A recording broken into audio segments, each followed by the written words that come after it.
шығыс пен батыс, данышпандық, даналық және тану. Кіріспе. Көптеген олар данышпан, Нобельді ғылымның шыңы деп санайды. Бірақ шын мәнісінде, ғылым мен білімнің мәні қашанда шығыста болған. Тіпті Еуропаның өзі қараңғы деп атаған ғасырлардың өзінде, орта ғасырларда прогресс 500-600 жылға тоқтап, Еуропа тек бақсыларды өртеп, соғысқан, шығыста олар қазірдің өзінде құрып жатыр. Астрономия, медицина, алгебра, клапандық сорғылардың прототиптері, алғашқы механизмдер және тіпті роботтар, мұның бәрі шығыста пайда болды. Бірақ бұл үшін ешкім Нобель сыйлығын алған жоқ, ешкім жалау тіккен жоқ, даңқ талап еткен жоқ. Еуропа ақыры оянып, оның серпілісін технологиялық революция деп атаған кезде бәрі дайын болды. Олар оны өз қажеттіліктеріне сай қайта орау керек болды. Еуропа әрқашан дайында алып, одан қатты нәтиже шығарды. Және бұл әрқашан осылай болды. 20 ғасырда шығыс батыс бірден түсінбеген нәрсені тағы да берді. Йога, медитация, дзен. Батыста оны гимнастика немесе релаксация деп атаған. Бірақ шын мәнінде бұл миды, сананы, интеллектті дамытатын ғылыми жүйе. Ол психология, философия, физиология, адам туралы ғылым. Селлинджер 15 жыл бойы дзенді зерттеп, шығыс тәжірибесінің арқасында Пол Браг данышпанға айналды. Ал Карлос Кастанеда шығыс философиясының арқасында талантын ашқаны тегін емес. Стивен Сигал шығыста өзіне әке іспетті шебермен бірге оқыды. Жан-Клод Ван Дам батыста танымал болғанға дейін шығыс жекпе-жек өнерімен де айналысқан. Ұлылықтың бәрі шығыстан келеді. Жауынгерлік өнер батыстағылар ойлағандай төбелес немесе күрес емес. Бұл соққылар немесе қорғаныс туралы емес. Бұл ғылым. Йога, гимнастика емес. Жекпе-жек емес. Шығыс өзін көрсету үшін емес. Еуропа йоганы гимнастикаға, жекпе-жек өнерін шоуға, ғылымды көңіл көтеруге айналдырды. Өйткені еуропалықтар үшін тек ақша, атақ, даңқ маңызды. Олардың арасынан көзге түскендер, маған ат беріңдер. Ескерткіш қойыңдар. Көшенің атын өзгертіңдер. Ал шығыста мұндай сөздер ешқашан айтылмайды. Шығыс адамы кез келген дауысты батыс адамынан миллион есе ақылды. Бірақ ол даңқ сұрамайды. Өйткені шығыс қашанда тереңде жатыр. Ал Еуропа бетінде қалады. Сонымен, шығыс пен батыстың білімге, жетістікке деген көзқарасында данышпандық ұғымының өзінде терең айырмашылық бар. Даналығымен, философиялық дәстүрімен шығыс пен нәтижеге, ілгерілеуге құштар батыс адам әлеуетін дамыту туралы екі түрлі көзқарасты білдіреді. Батыс, гений және Нобель сыйлығы. Батыс мәдениеті жетістікке, тануға және сыртқы табысқа баса назар аударады. Нобель сыйлығы мойындаудың ең биік нүктесінің символына айналды, бірақ ол ақыл-ойдың шынайы тереңдігін көрсетеме. Бір жүйе ішінде тану.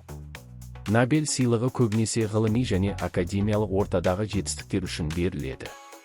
Бірақ жүйенің өз ережелері, шектеулері бар, және әрқашан өз шекарасынан шығатын данышпандарды қабылдай бермейді.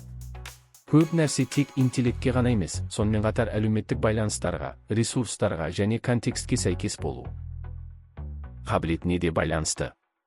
Бұл Нобельді шынайы даналықтың өлшемі емес, академиялық марапатқа айналдырады. Екі ұжымдық күш пен нәтиже. Көбінесе марапаттың артында ұжымдық еңбек жатыр.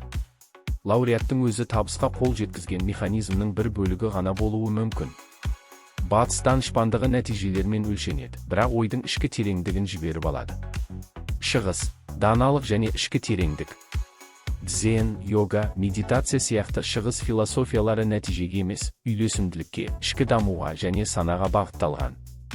Мұнда данышпан білімнің өзі құнды болатын ақыл-ой күйіне айналады.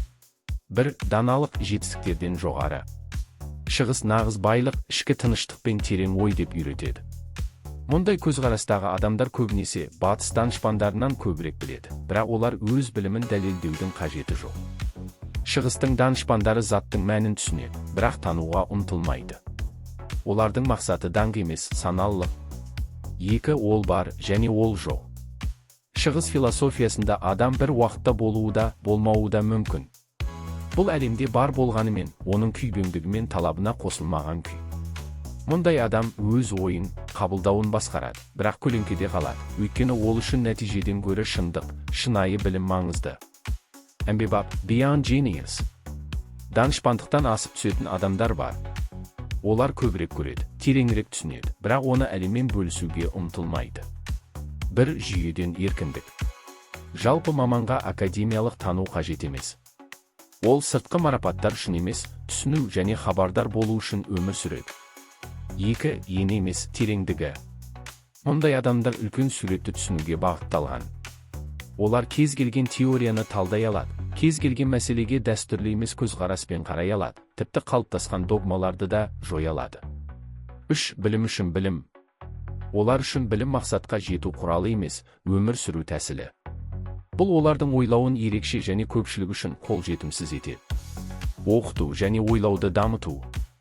Адамға математиканы, физиканы немесе әдебиетті оқыту, білімнің сыртқы қабығы ғана. Нағыз тәрбие ойлаудың өзін дамытуға, ми жұмысын ашып, жетілдіруге бағытталуы керек. 1. Мимен жұмыс. Деректерді жаттап алудың орнына адамды ойлауға, кеңірек көруге, тереңірек ойлауға үйрету керек. Дамыған мидың өзі кез келген білімге жол ашады. Содан кейін физика немесе әдебиет оңай және түсінікті болады. 2. Ішкі көзқарас. Ішкі ойлау аппараты дұрыс жолға қойылса, сыртқы жетістіктер оңай болады. Мидың дамуынсыз сыртқы әлемде кез келген күш-жігер қиын және тиімсіз болады. Қорытынды. Нәтижеге деген батыстың құштарлығы мен шығыстың ішкі тереңдігі екі қарама-қарсы көзқарасты білдіреді. Нобель сыйлығы мен академиялық жетістіктер батыс әлемінің шыңы болып табылады, бірақ олар адам санасының шынайы әлеуетін ішінара ғана көрсетеді. Шығыс данышпандық нәтиже емес, мемлекет деп үйретеді. Шынайы білім тануды қажет етпейді, және ол әрқашан табыстың бетінде емес, даналықтың тереңінде. Іске сәт. Видео ұнаса лайк басуды және жазылуды ұмытпаңыз. Жоба авторы Ғалымжан Чауетов, Қазақстан.